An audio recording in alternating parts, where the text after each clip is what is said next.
Boa noite a todos.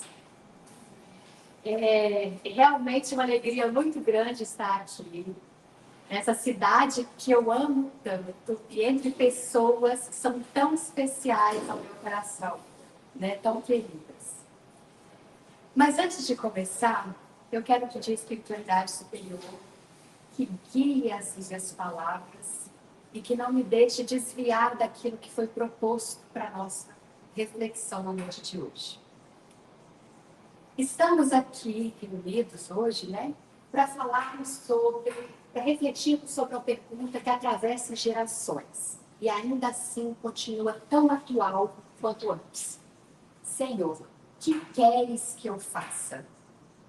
Essa frase que dá título à palestra de hoje, ela foi proferida por Saulo de Tarso, aquele que mais tarde conheceríamos como apóstolo Paulo. Imagine comigo essa cena. Um homem no meio do deserto, caído ao solo, ofuscado por uma intensa luz divina, uma luz celestial.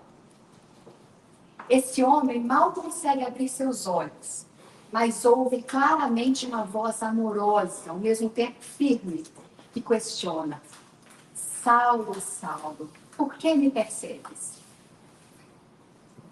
Atônito, tremendo, completamente abalado, ele responde com uma pergunta que atravessaria os séculos: Senhor, que queres que eu faça? O que esperas de mim? E essa é a famosa história da conversão de Paulo, lá no estrado para Damasco. E, de certa forma, é também a nossa história. A história de cada um de nós. Certamente, nós não vivemos necessariamente um acontecimento tão dramático quanto o de Paulo. Mas quem daqui nunca, em um momento difícil, se viu, né, se perguntando a Deus, tipo, meu Deus, o que eu devo fazer agora? Ou, Senhor, qual é a tua vontade para mim? Senhor, o que queres que eu faça? Essa é uma pergunta que toca profundamente o nosso espírito. Quando enfrentamos uma grande perda, quando somos derrubados pelo orgulho, ou quando uma nova missão surge inesperadamente, o nosso coração naturalmente busca a orientação divina. Nós queremos fazer o que é certo, seguir o caminho indicado por Deus. De preferência, aquele letreiro, né? Porque nem sempre é fácil perceber essa orientação. Muitas vezes gostaríamos que fosse clara e evidente a resposta divina, né? Que fosse clara, como foi para Saulo quando ele ouviu: levanta-te e entra na cidade. Nós esperando uma voz do céu ou um sinal miraculoso. No entanto, na maioria das vezes, Deus responde às nossas perguntas de forma sutil e silenciosa, através de pequenos sinais e situações do cotidiano. A resposta divina chega de forma silenciosa, de forma bem indireta, e cabe a nós percebermos pequenos apelos do dia a dia. Com frequência, a resposta que nós buscamos não vem por meio de palavras, mas de oportunidades que surgem no nosso caminho. Pode ser alguém necessitado que aparece inesperadamente, pode ser uma responsabilidade nova que surge em casa ou no trabalho, pode ser um novo desafio que existe, né, que exige de nós paciência e compreensão. Deus conversa conosco através dessas circunstâncias. Por isso, precisamos cultivar uma percepção espiritual atenta, para que a gente consiga ouvir a resposta de Deus nos pequenos detalhes da vida. Em outras palavras, nós precisamos de sensibilidade para reconhecer que, muitas vezes, a resposta de Deus à pergunta: Senhor, o que queres que eu faça? Ela está exatamente nas circunstâncias que Ele nos coloca para amar e servir. Eu queria que nós refletíssemos juntos sobre esse questionamento de Saulo, né, ou Paulo de Tarso. Senhor, o que queres que eu faça? E para começar, eu quero trazer uma história real de uma mãe, que mesmo sem expressar essa pergunta em palavras, ela respondeu a Deus com sua atitude de puro amor. Como muitos de vocês sabem, eu sou voluntária da Organização Humanitária Fraternidade Sem Fronteiras. Eu já fui em algumas caravanas, já vivi momentos de extremas emoções durante essas caravanas, extremas emoções. Foram momentos tão fortes e intensos que se tornaram transformadores. E um desses momentos aconteceu em uma caravana que eu fiz para o Malau, e que combina um pouco com o tema de hoje. Eu peço licença para todos vocês para contar essa história, principalmente os envolvidos nessa história, né? Não estão aqui, mas eu peço licença a eles, e é uma história real. Visualizem comigo uma estrada poeireta de uma cidade muito pobre, lá na África Central. Ali caminhava uma mulher, mãe, exausta, os pés machucados de tanto andar, e que carregava um bebê amarrado às costas e seguraram pelas mãos outras duas crianças um pouco mais novas. Essa mulher é uma mulher congolesa que está fugindo de um conflito brutal na República Democrática do Congo. Brutal. Lugar onde ela presenciou a morte do seu marido bem diante dos seus olhos. Ela e várias outras mulheres vivem essa situação. E agora essa mulher segue em frente, apenas com a roupa do corpo, e com o coração cheio de esperança de encontrar segurança para os seus 3 filhos. E a cada passo que ela dava, era uma batalha contra o cansaço, contra a fome, contra o medo do futuro totalmente desconhecido. Enquanto ela atravessava uma região de muito mato, né, um matagal, já era quase a noite, né, já estava anoitecendo, ela ouviu um choro fraco de criança vindo de algum lugar à margem daquela trilha. Seu coração materno se apertou. Ela estava cansada, com fome. Ela poderia ter fingido que não ouviu nada. Afinal, ela já tinha 3 filhos para proteger. E nenhum recurso material para garantir o sustento nem dos filhos dela. Mas mesmo assim, algo mais forte a fez desviar do caminho. Ela seguiu o som do choro e encontrou 2 crianças encolhidas atrás de um arbusto. Uma era um menininho de cerca de 5 anos. E ele estava só pele e osso, de tão magrinho, e com um olhar já perdido. A outra era uma menininha ainda menor, cerca de uns 3 anos de idade. E claramente tinha alguma deficiência na perna. Ela sequer conseguia ficar de pé sozinha. E também estava bem magra, bem desidratada, desnutrida. Provavelmente, elas também passaram por situações que precisaram fugir, mas talvez perderam seus pais, por isso estavam sozinhas. Perderam aqueles que fugiam cuidar delas. A gente nunca sabe o que aconteceu. Qualquer outra situação. O fato é que aquelas crianças estavam abandonadas à própria sorte. Então, essa mãe se vê diante de um dilema esmagador. A sua razão estava dizendo, gritando, que ela mal tinha condições de salvar a si mesma e os próprios filhos.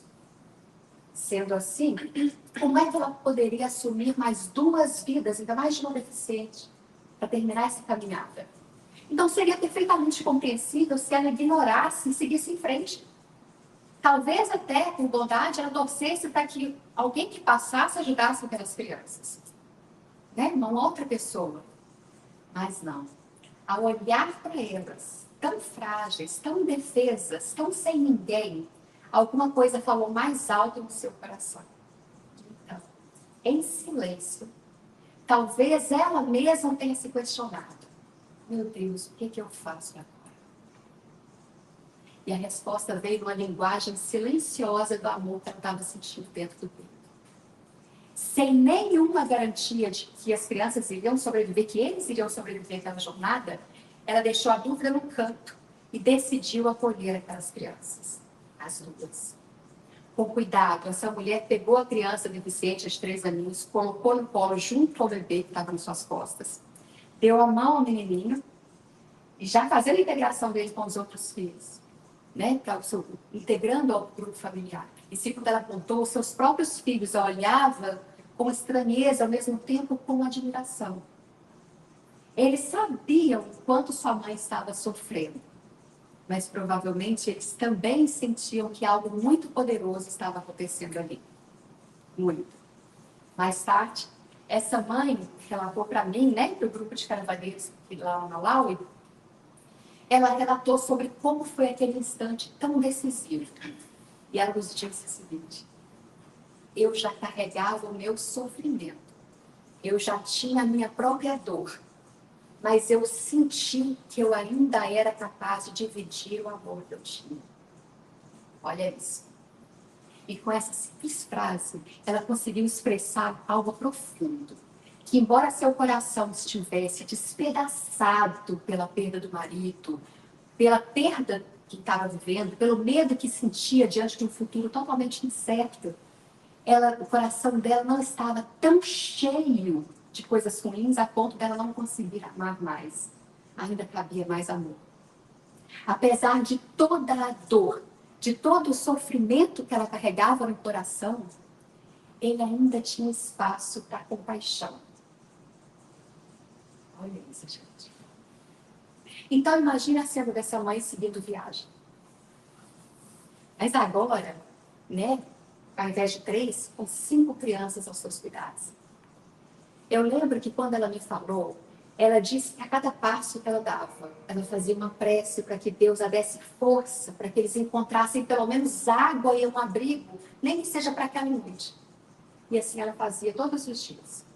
Para aquela noite, para aquela noite, para aquela noite. E meio à tragédia, essa imagem dessa mãe é quase inspiradora. Uma mulher que perdeu quase tudo, mas que ainda distribuía amor, carregando 2 crianças desconhecidas junto das suas. E ainda uma delas, né, necessitada de cuidados especiais. Se nós estivéssemos lá e fôssemos espectadores dessa cena, acho que sem dúvida nos sentiríamos tocados pela presença de Deus na atitude dela. Porque ali, sem pronunciar palavras bonitas, ou sem fazer grandes discursos, essa mãe respondeu na prática a pergunta: Senhor, o que queres que eu faça? E em silêncio, ela conseguiu ouvir a resposta. E a resposta para a pergunta dela foi clara. Clara, clara, clara. Deus dizia: eu quero que você ame. Ame. E esse convite veio de uma forma difícil para que ela amasse no limite das suas forças. Amasse além da sua própria dor. Amasse. Mas ela não estava só. E por providência divina, alguns meses depois, essa mãe, exausta, mas perseverante, conseguiu chegar com todas as 5 crianças no campo de refugiados no Malau. Magros, mas todos saudáveis, todos vivos. Todos foram atendidos e salvos. Aqueles 2 órfãos que ela abraçou tornaram parte da sua família do coração. A coragem e a fé daquela mulher encontraram recompensa. E foi tão lindo porque eu pude testemunhar naquele dia, né, no momento que nós estávamos lá, eu pude testemunhar o grupo indo e oferecendo um trabalho para aquela mãe de participar de um projeto, de receber comida todo dia, de ter um trabalho. Ou seja, uma pessoa apadrinhou. E esse apadrinhamento pôde chamar essa mãe. Então, houve uma providência divina na história dessa mãe. Mas a coragem e a fé daquela mulher encontraram recompensa. Mas mesmo que não tivesse encontrado uma ajuda imediata, como eu estou contando, o seu ato de amor já teria sido uma vitória espiritual. Uma vitória para uma das provas que a vida colocou no caminho daquela mulher. Mas eu não estou contando essa história para que ninguém saia por aí procurando nos matagais crianças abandonadas, andando mesmo. Não é esse o caso. Não me interprete errado. Mas cada um tem a sua oportunidade. Cada um tem uma circunstância diferente que aparece na sua vida. Uma circunstância para poder amar, para poder sentir o chamado de Jesus, para a pergunta: Senhor, o que queres que eu faça? Cada um tem a sua. Essa história me comove bastante e me faz pensar ainda mais, sabe? Pensar muito, pensar em quantas vezes, diante do sofrimento alheio, nós nos sentimos tentados a virar o rosto, a nos desculpar dizendo que eu já tenho problema demais, ou não podemos fazer mais nada. Mas aquela mulher, anônima, lá do Congo, ela acaba nos ensinando que sempre é possível fazer algo mais quando deixamos o amor de Deus falar mais alto do que as nossas dores. E aqui entramos no ponto crucial.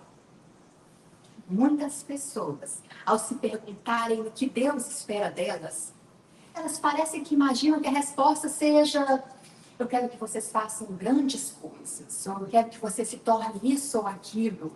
né, grandes projetos, ou que você doa tudo que você tem, ou que saia divulgando a religião tal e tal, convertendo fiéis, fazendo grandes feitos, ou abdicando de bens que vocês têm. Não é isso. Não é isso. E não vamos apontar o dedo para os outros, esquecer de olhar para nós, não. Porque às vezes nós, aqui que frequentamos uma casa espírita, e aqui eu vou pedir licença para citar a casa espírita, porque nós estamos dentro de um centro espírita. Mas vocês podem, no lugar de casa espírita, vocês podem ouvir eu falar igreja, eu falar templo, eu falar o culto, né? Qualquer palavra que te lembre uma outra designação religiosa, que cabe para todas, todos. Bom, às vezes, nós então frequentamos uma casa espírita, nós podemos cair na ilusão de que só por sermos espíritas ou outra religião, nós já estamos fazendo o que Deus quer. Não tem religião que acha que só por ser daquela ou de outra religião já está superior, já vamos ser salvos só por seguir determinada linha religiosa. Tem quem pense assim. Mas quando a gente reflete de verdade sobre a resposta da pergunta, Senhor, o que queres que eu faça? A resposta. A gente faz a pergunta, mas quando a gente reflete na resposta dessa pergunta, muito provavelmente a resposta não será, eu quero que você se torne isso ou aquilo, ou que você, né? Que faça qualquer coisa, não. Não é sobre isso. Não é converter a uma religião, não é nada. A resposta é muito acima de rótulos. Muito acima. Muito. Inclusive, existe uma frase que eu gosto muito que diz assim: religião é uma garrafa com um rótulo. Espiritualidade é algo que fica dentro dessa garrafa. O problema é que muitos brigam pela garrafa, mas poucos querem beber o seu conteúdo. Eu acho essa frase perfeita. Perfeita. Porque, ou seja, ser espírita ou ser de qualquer outra religião por si só, não adianta nada se isso for apenas um rótulo vazio. Não adianta ir no centro espírita ou à igreja, né, a algum lugar toda semana, vestir a camisa daquela religião, mas lá fora ser uma pessoa horrível, desonesta, ou até mesmo ser cruel com o próximo. De nada vai se dizer cristão se não viver os ensinamentos de Cristo. E já vimos, por outro lado, pessoas que mal frequentam templos, ou até se dizem sem religião, ateus, mas agem com bondade, com integridade, agem de maneira exemplar.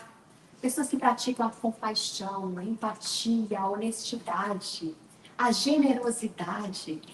Pessoas que respeitam o próximo e estão certamente mais próximas de Deus do que muitos daqueles que frequentam assiduamente um determinado local, mas que não praticam nada do que pregam. Isso nos mostra o mesmo que o apóstolo Tiago nos ensinou.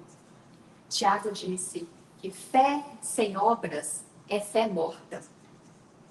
Em outras palavras, a fé verdadeira, ela se mede pelas obras de amor, não pelos discursos ou aparências. Fé sem obras é fé morta. Ou seja, fé não é sobre religião, é sobre conduta.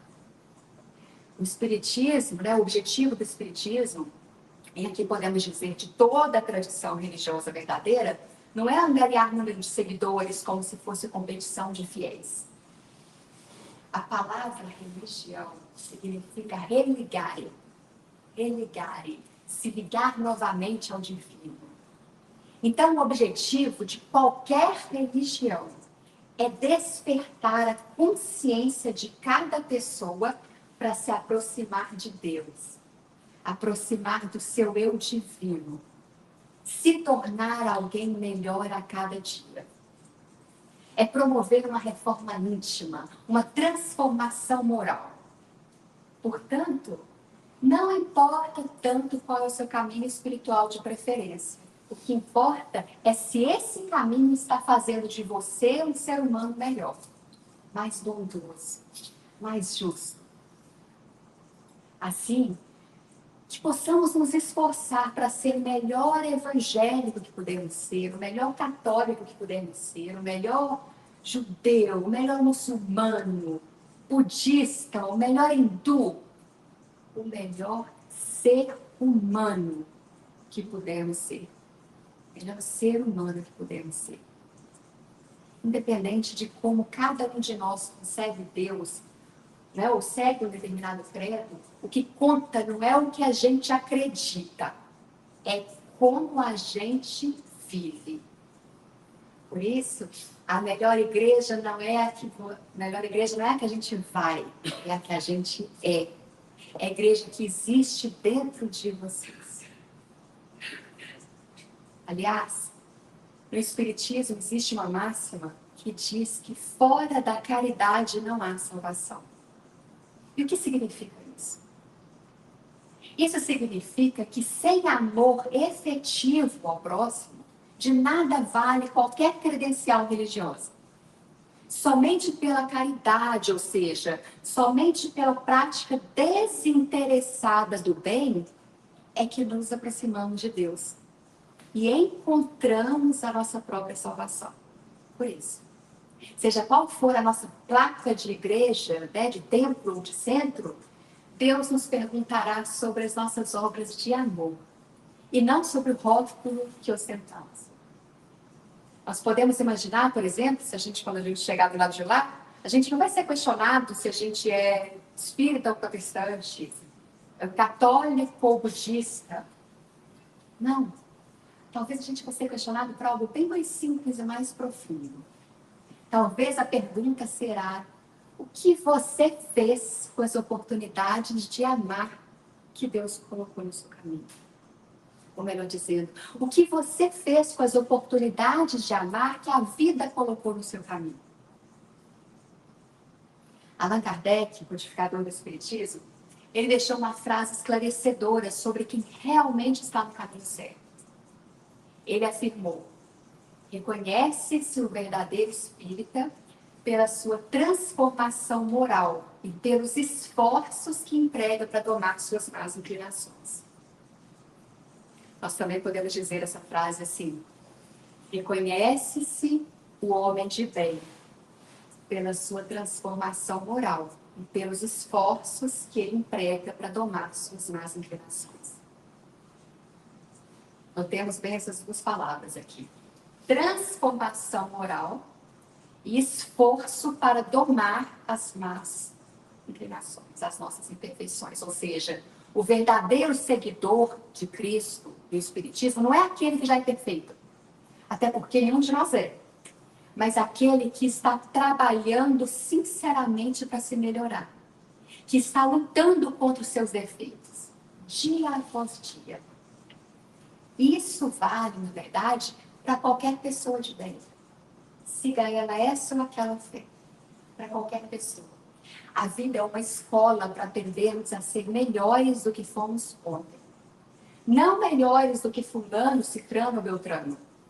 A nossa oportunidade diária é para que nós sejamos pessoas melhores do que nós fomos ontem. E talvez você se pergunte: como saber se eu estou mesmo me transformando moralmente? E a resposta está nas pequenas vitórias sobre nós mesmos. Se antes eu era impaciente no trânsito e agora eu já consigo controlar a minha ira e não xingar, isso é um progresso. Se antes eu guardava mágoas por meses e agora eu consigo perdoar ofensas mais rapidamente, isso é um sinal de transformação. Se eu tinha o hábito de mentir ou de enganar, conscientizando-me dos valores do Evangelho, eu passo a agir com honestidade, mesmo quando é difícil, estou tomando uma inclinação má. Esses esforços, eles são discretos. Muitas vezes, só Deus vê. Mas é assim que Ele reconhece seus verdadeiros filhos. Verdadeiros filhos dedicados ao bem. A cada defeito que vamos corrigindo. Defeitos como orgulho, egoísmo, vaidade, preguiça, intolerância. A cada... não vou nem chamar de defeito, vamos lá. A cada imperfeição A cada má inclinação nossa, dá para sentir, né? A cada inclinação que a gente vai corrigindo, dá para sentir uma alegria interior. Essa alegria é Deus respondendo o nosso íntimo. Muito bem, o caminho certo é por aí. Porque quando a gente vence uma má inclinação, quando a gente deixa de fazer algo que a gente sabe que é errado, dentro da gente a gente sente uma alegria, sente uma satisfação. Poxa, que bacana, consegui. E eu acho que essa alegria é Deus respondendo em nosso íntimo e dizendo, muito bem, o caminho certo. Quando a gente se silencia, a gente consegue ouvir. Mas como podemos nos melhorar? E aí entra o papel fundamental do Evangelho.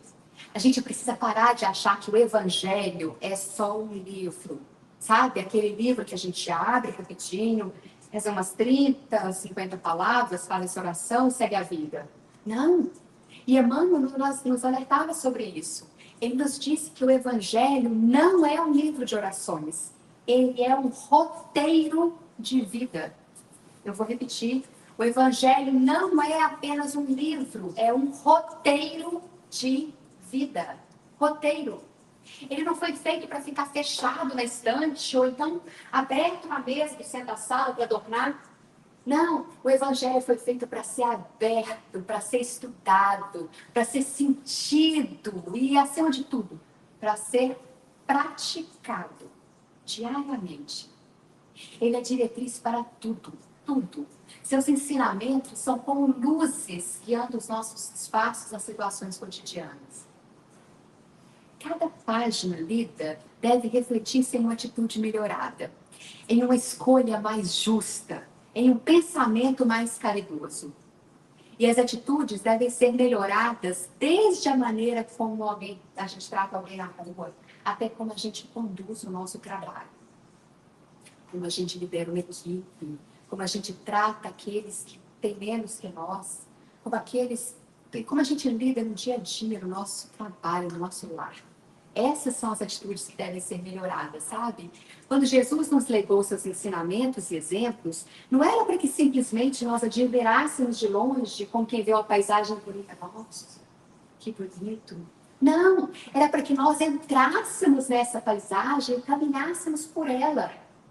Em outras palavras, para que nós vivêssemos o Evangelho. Amar o próximo, perdoar as ofensas, ser humilde, ser honesto, ser misericordioso. Tudo isso precisa deixar de ser teoria e virar prática viva. O mundo já teve mestres maravilhosos, livros sagrados, exemplos sublimes. Não falta conhecimento do bem para a gente. O que falta é a vivência do bem. A vivência. Jesus deve ser tratado como um verbo que nós temos que praticar diariamente. Praticar seus ensinamentos. Ler, estudar, entender, refletir sobre os ensinamentos. Praticar os exemplos. O Evangelho não é para ser admirado à distância. É para ser vivido de perto. Dentro de casa, na turma de amigos, dentro do carro, no trânsito, na empresa que nós trabalhamos, no silêncio das nossas escolhas diárias. Ele não foi feito para nos separar do mundo, mas para nos ensinar a transformá-lo. E isso começando por nós. Começando por nós. Mas e aí? O que podemos fazer de diferente? Senhor, o que queres que eu faça? Uma das maneiras pelas quais podemos começar a viver o Evangelho no dia a dia é trazendo seus ensinamentos para dentro do nosso lar, de forma concreta e regular. É praticando o Evangelho no lar. É se comprometendo a, por exemplo, uma vez por semana que seja, reunir a família em casa para ler um trecho do Evangelho. E quando eu falo Evangelho, pode ser o Evangelho segundo o Espiritismo, mas a Bíblia, um livro edificante, é praticar os ensinamentos de Jesus. É fazer uma prece junto e comentar esses ensinamentos. buscando aplicá-lo à vida familiar. É um momento de paz, de aprendizado e de sintonia com o alto, no aconchego do nosso lar. Muitos de nós alegamos falta de tempo ou outras dificuldades para realizar esses momentos em casa. Mas a verdade é que sempre arranjamos tempo para aquilo que consideramos importante. Então, a gente pode e deve transformar essa ação em algo importante. E aí a gente sempre encontra tempo para isso. E não é preciso ser algo longo, não, nem complicado. Mesmo 20 minutos bem aproveitados podem fazer grandes diferenças. Os laços familiares se fortalecem. E até quem estava resistente começa a sentir falta quando, por algum motivo, a prática atrasa. Eu gosto de comparar essa prática, né, do Evangelho com o trabalho de um passarinho muito conhecido de nós, João de Barro. Então vamos pensar aqui comigo. Esse pequeno pássaro, João de Barro, ele constrói seu ninho carregando pedacinhos de barro no bico, um pouquinho de cada vez, dia após dia. Cada porção de barro é simples, é uma porção pequenininha, parece até insignificante se a gente vê sozinha. Mas com perseverança, aquelas frações de terra amassada no bico do João de Barro se transformam em uma casa firme, capaz de abrigar sua família, mesmo sob chuvas fortes e ventos fortes. O João de Barro está protegido, porque ele fez a sua casa, ele edificou o seu lar. Da mesma forma, cada vez que oramos juntos em casa, é como se um pedacinho de barro, né? Se estivéssemos levando um pouquinho de barro, simples, pequeno, mas com o tempo vira um ninho firme. Ou seja, a cada evangelho no lar, a cada prece em família, estamos depositando mais um pouquinho de paz, de compreensão e de amor na estrutura espiritual do nosso lar. No início, pode até parecer que não faz muita diferença. Afinal, são apenas 20, 30 minutos por semana. Mas os resultados se acumulam de maneira silenciosa e consistente. Meses e anos depois, nós percebemos que aquele lar se tornou mais unido, que os problemas são enfrentados com mais serenidade, que há um clima diferente, mais leve, como se paredes e portas tivessem sido fortificadas contra as tempestades morais lá de fora. E aí, como João de Barro, você construiu a sua casa, edificou o seu lar. E sem precisar de palavras, você conseguiu entender a resposta de Deus para a pergunta: Senhor, o que queres que eu faça no meu lar? Porque às vezes o problema está no lar e a gente não sabe como agir. Talvez essa seja a pergunta de vocês agora, quem sabe? Gente, não é teoria. Muitas famílias já testemunharam transformações reais após excluir o evangelho lá. Brigas constantes foram cessando, vícios domésticos foram amenizando. O diálogo aumentou e até problemas materiais pareceram mais fáceis de resolver com união e fé. Isso porque quando abrimos espaço para Jesus em nosso lar, é como abrir janelas para a luz do sol. A sombra se dissipa naturalmente. Quando a gente abre a janela, a escuridão vai embora. Lembra da parábola da casa sobre a rocha que foi ensinada por Jesus? Naquela parábola, ele compara que quem ouve as palavras dele, né, as palavras de Jesus, quem ouve e pratica, Jesus comparou a um homem prudente que construiu uma casa sobre a rocha. E ele fala naquela parábola que vieram chuvas, sopraram os ventos, os rios transbordaram, né, e vieram em torno à casa, mas ainda assim ela não caiu, porque ela estava alicerçada na rocha. Essa parábola é linda, está lá em Mateus, no capítulo 7. E assim também acontece com o lar que se esforça por se alicerçar na fé e na vivência do Evangelho. Vivência. Nenhum lar está isento, está livre de atravessar dificuldades.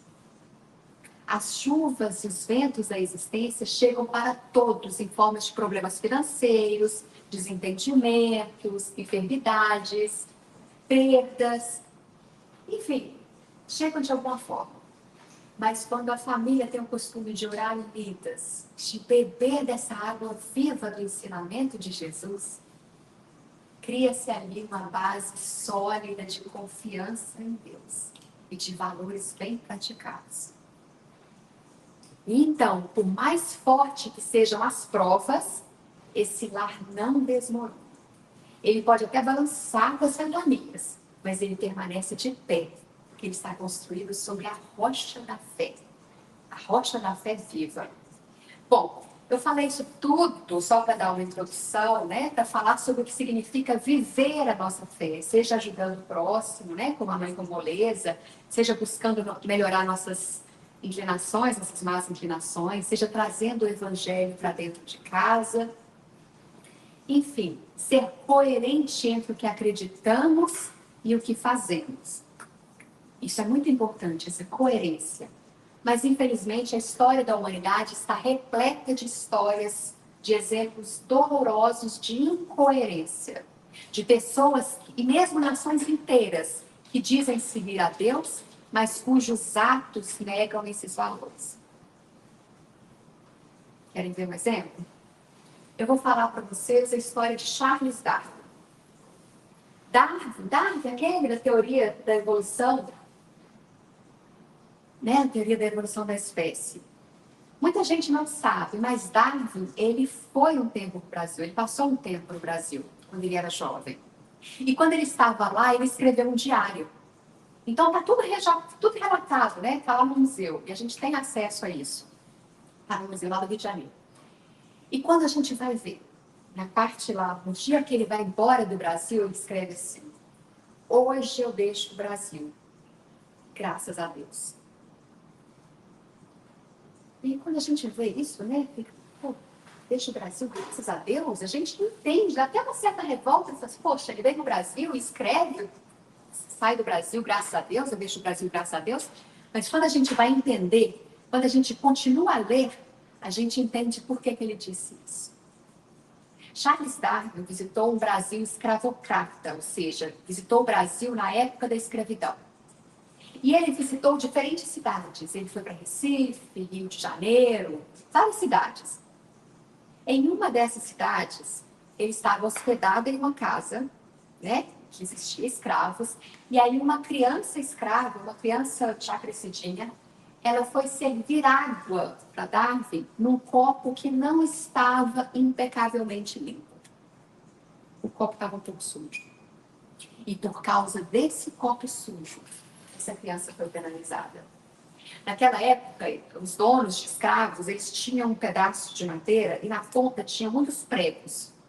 E esse aparelho, digamos assim, né, ele era usado para esfolar as mãos dos escravos. Por causa de um copo sujo, essa criança teve sua mão esfolada. E não sei porquê, talvez para impressionar Darwin, não sei, mas eles ainda mandaram a criança para o tronco para receber chibatadas.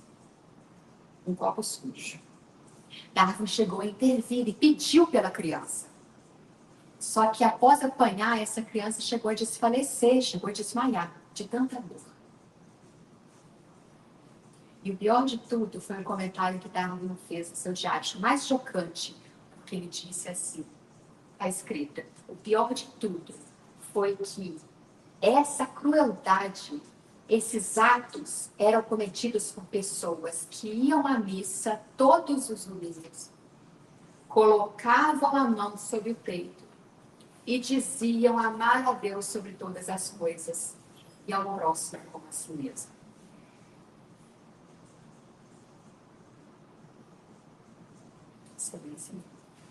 Olha a incoerência. Olha a incoerência. Amar a Deus sobre todas as coisas. Elas colocavam a mão no peito orgulhosa e diziam que amar a Deus sobre todas as coisas e ao próximo como a si mesmo. O problema é que eles não sabiam quem eram os próximos. Jesus precisou fazer uma parábola, a parábola do bom samaritano, para tentar nos ensinar ao mundo quem é o nosso próximo. Nosso próximo são todas as pessoas. Todas. Mas, enfim. Se a história de Darwin parece distante, Ou parece um caso isolado, porque foram apenas aquela família na época dos escravos, né? Só algumas famílias. Eu vou dar outro exemplo, de que o número é muito maior.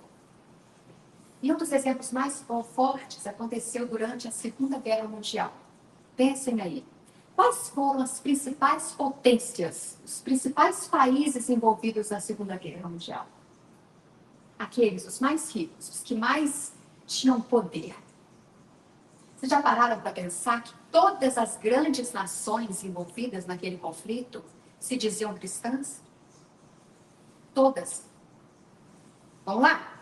A Itália, por exemplo, abriga o Vaticano, sede da Igreja Católica. A Alemanha, ela foi o berço da Reforma Protestante. A Inglaterra tinha a Igreja Anglicana como religião oficial, crescendo e crescendo. Nos Estados Unidos prosperavam os maiores movimentos evangélicos. Em teoria, os governantes e a população desses países conheciam os mandamentos de Jesus. Conheciam. Não matarás, amar o próximo, fazer aos outros o que quereis que vos façam. Bem-aventurados pacificadores. Mas, apesar disso, foram essas mesmas nações ditas cristãs que se bombardearam mutuamente, que destruíam cidades inteiras, que mataram milhões de pessoas, incluindo incontáveis inocentes. Incontáveis. E pensar que antes de muitas batalhas, os líderes e os soldados de ambos os lados, eles oravam e pediam proteção de Deus para as suas missões. Olha a incoerência. Eles entoavam hinos, eles liam trechos da Bíblia, eles clamavam ser instrumentos da vontade divina contra o inimigo. Mas como poderiam verdadeiramente acreditar que Deus aprovaria tamanha crueldade? Se eles conhecessem realmente o ensinamento de Deus, como eles poderiam acreditar que Deus aprovaria isso? Essas demonstrações de fé deles eram vãs, pois eles falavam da boca para fora, mas não sentiam no coração. Eles falavam, mas logo em seguida eles partiam para a violação frontal dos ensinamentos que eles diziam acreditar. E aí, então, nem vou citar com detalhes aqui sobre todos os acontecimentos que já aconteceram nas chamadas Terra Santa, ou nos lugares que foram os maiores sedes dos acontecimentos da Bíblia. Né? Exemplo, Israel. Não precisa nem falar disso, não precisa ir no passado. Né? Charles Darwin, Segunda Guerra Mundial, não precisa voltar no passado, porque está aqui, no presente. A gente tem exemplo no presente, exemplo de tantas guerras acontecendo nesse exato instante. E guerras acontecendo, teoricamente, em nome de Deus. E aí eu pergunto, onde ficou o Evangelho nesse momento sombrio? Para muitos ali, o Evangelho era só um símbolo, só um rótulo. Era algo para ser louvado nos templos, nos discursos dominicais. Né? Era bonito ser louvado, falar palavras difíceis. Mas ele era ignorado na prática, ignorado nas ruas, nos campos de batalha. A fé, ela se reduziu a uma fachada conveniente, enquanto as velhas inclinações humanas, que são o orgulho, a ganância, o ódio, a sede de poder, essas ditavam as atitudes reais. Então, como bem alertou o Espírito Emmanuel, referindo-se à hipocrisia de viver uma religião apenas da boca para fora, ele dizia, louvá-los nos templos e menoscabá-los nas calçadas. Ou seja, de que adianta louvar a Deus dentro da igreja, dentro de um local, mas desprezar seus ensinamentos fora dela, nas situações concretas da vida? De que adianta? Os exemplos de Darwin, ou da Segunda Guerra, ou das guerras atuais, são exemplos extremos, mas nos faz pensar em quantas vezes, em menor escala, nós mesmos podemos cair nessa incoerência. Quando pregamos a paz, mas alimentamos guerras de nervos, intrigas e fofocas dentro de casa, no trabalho. A incoerência. Tem quem adora aquela picuinha, incentivar, mas vive falando de paz. Ou quando falamos em caridade, mas somos ásperos e impacientes com quem convive conosco. Olha a contradição. Ou quando dizemos crer em Deus, mas na primeira dificuldade, nos desesperamos e esquecemos de confiar. Por isso, precisamos estar sempre vigilantes, para que a nossa fé não seja um verniz, sabe, uma casca vazia. Que ela seja, ao contrário, o cerne das nossas escolhas e a fonte da nossa perseverança no bem. O Evangelho tem que ser praticado. A gente não consegue mudar grandes nações, países inteiros, mas a gente consegue mudar a nós mesmos. E é isso que a gente precisa fazer. Porque se cada um focasse em mudar a si mesmo, gente, a gente conseguiria muitos progressos, um progresso imenso. Muita coisa ia mudar, começando por nós. E a gente poderia bater no peito e finalmente dizer que nós somos seres humanos. Para concluir, eu quero voltar à ideia inicial, pergunta inicial. Senhor, o que queres que eu faça? E aí eu digo o seguinte, depois de toda essa reflexão, talvez tenhamos percebido que a resposta dessa pergunta está menos nas palavras e mais nas atitudes que tomamos a cada dia.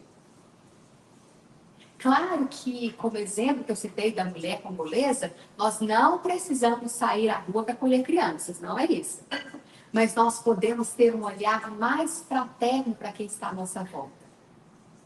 Como eu disse, a resposta para a pergunta, Senhor, o que queres que eu faça, está menos nas palavras e mais nas atitudes que tomamos a cada dia.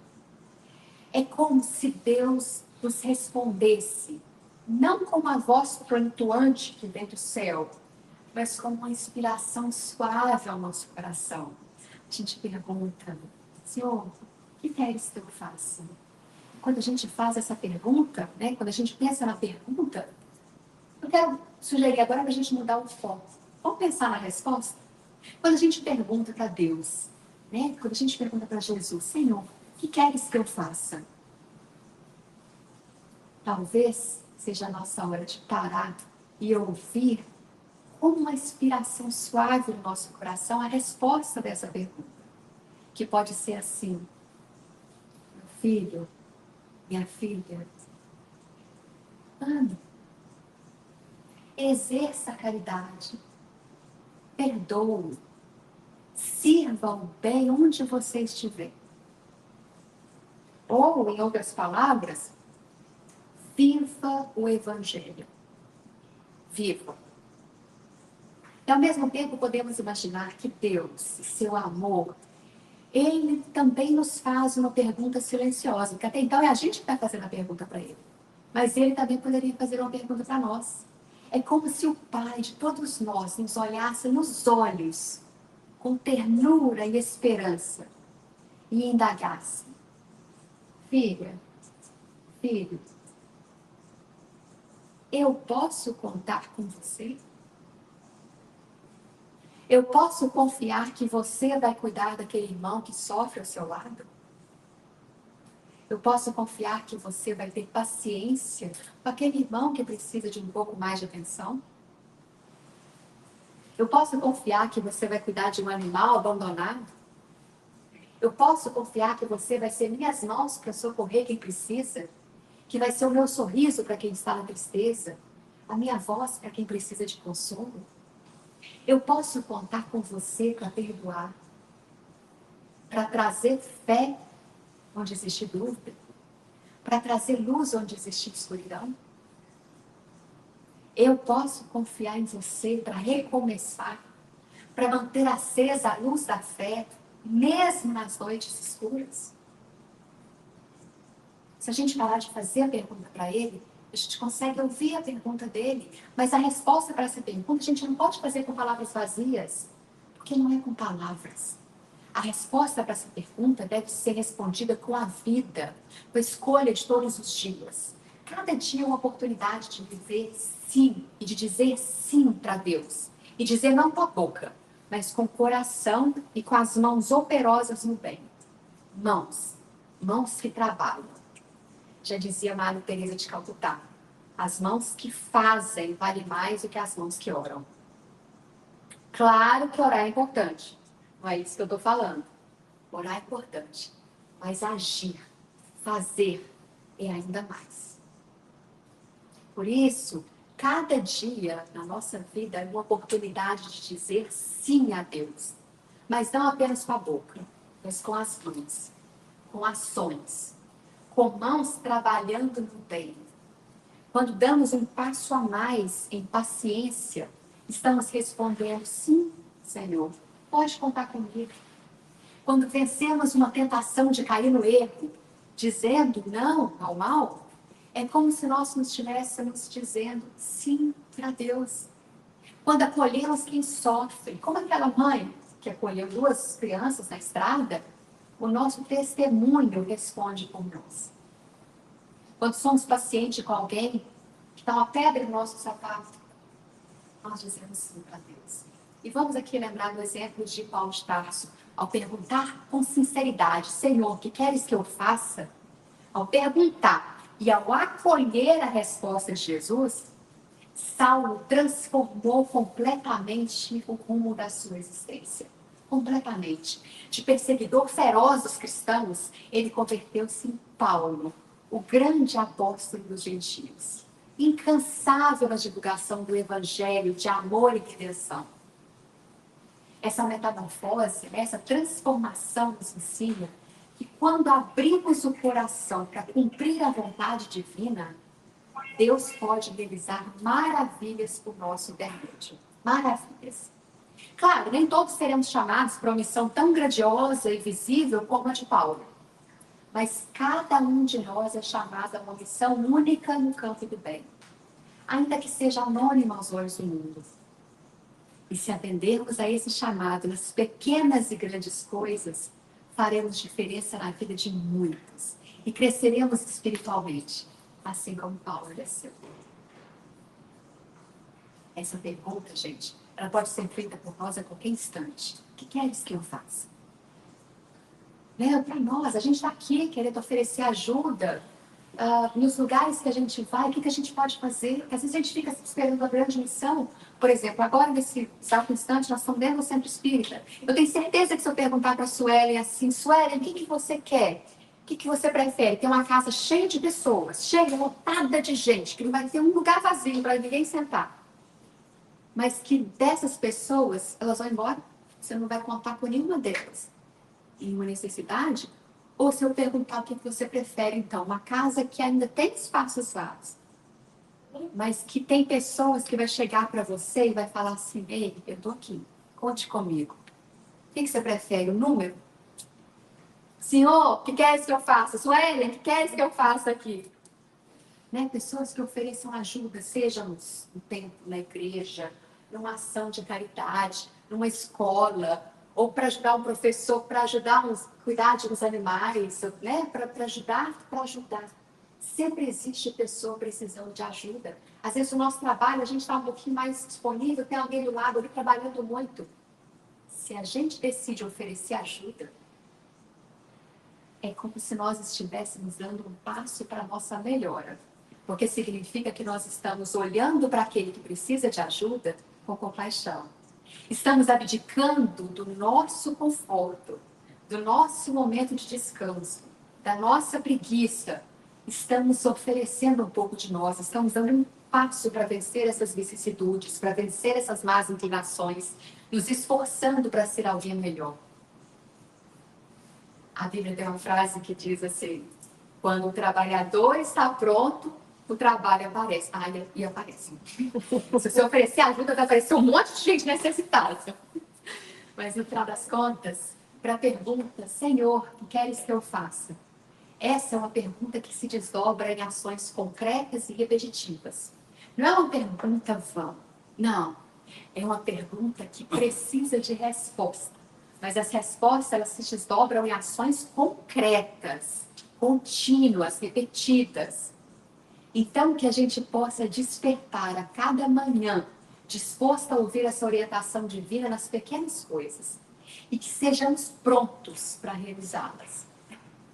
E que ao recolhermos, cada noite, quando a gente deitar, colocar a cabeça no travesseiro, que nós possamos sentir em nossa consciência a tranquilidade da aprovação silenciosa de Deus, como se Ele estivesse nos dizendo: obrigada, meu filho, obrigada, minha filha, porque hoje eu pude contar com você.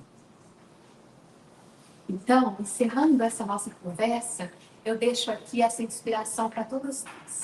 Que nós possamos transformar nossas preces em ações, nossos aprendizados em exemplos vivos. E assim, quando chegar o momento de prestar contas à nossa existência, nós não precisaremos nem dizer nada, porque as nossas obras de amor responderão por nós. Que cada um de nós possa, com humildade e com determinação, viver de maneira que Deus possa sempre contar conosco. E fazendo isso, estaremos contribuindo para transformar o mundo ao nosso redor. Olha que grande, porque a verdadeira mudança da humanidade começa dentro de cada um de nós. Quando muitos corações passam a dizer sim para Deus, sim para Jesus, sim para o Evangelho, a terra inteira se ilumina com mais amor e paz. E ao atendermos a esse chamado divino, não apenas ajudamos o próximo, mas também encontramos a verdadeira paz e felicidade nos nossos próprios corações, dentro de nós. Então, que ao sairmos daqui hoje, que possamos sempre lembrar de fazer a pergunta: Senhor, o que queres que eu faça? Mas principalmente, prestar atenção na resposta para essa pergunta. A resposta de Deus para nós, nas circunstâncias que Ele vai colocar na nossa vida, nas oportunidades que temos de fazer o bem. Precisa ser grandes ações. Somos o João de Barro. Mas também que possamos ouvir a pergunta dele, quando faz: filho, filha, eu posso contar com vocês? Que nós possamos, através das nossas ações, não apenas falar, mas mostrar a Deus que sim, Ele pode contar conosco. Assim como nós sabemos que sim, nós podemos contar com Ele. Por isso, vamos fazer o possível, que nós possamos viver o nosso dia de tal forma que, ao deitar a cabeça à noite no travesseiro, que a gente possa, em silêncio, ouvir a voz de Deus dizendo: meu filho, minha filha, muito obrigada, porque hoje eu pude contar com você.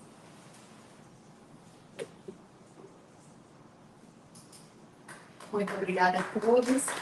Que Jesus